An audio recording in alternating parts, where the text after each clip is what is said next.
Mae mewn a mas o gar yw'r rhan nesaf cwrs, a dyma Judy roi hyfforddiant i ni.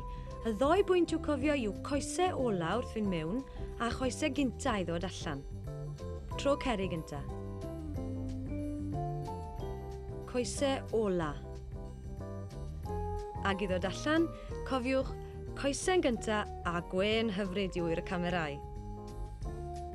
Yn rhoi nawr. A'r manylion, coesau ola wrth fynd mewn a choesau gynta wrth ddod mas.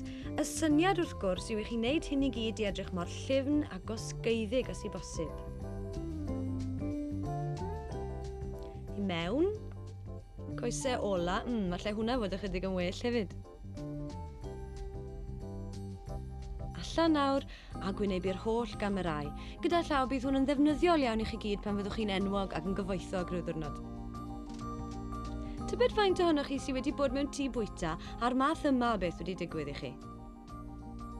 Di ryw ffwdani fel hyn ddim yn edrych yn dda iawn. Dim ond tynnu sylw pawb arall yn y tŷ bwyta newch chi.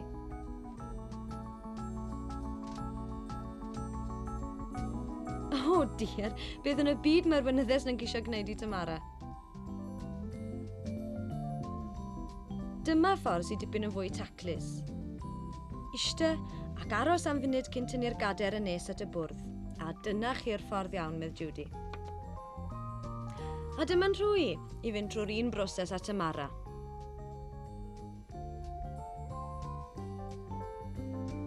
A tynnu a'r gwthio sy'n edrych mor lletwydd. Gwyliwch y wenyddes neu'r gwenyddwr sy'n rhy awyddus i chi iste. Wps, a dyna fi lawr. Rhywbeth tebyg i hyn ddyle fe edrych. Cadair, madam. Diolch yn fawr. Ac aros cyn tynnu'r gader yn nes at y bwrdd.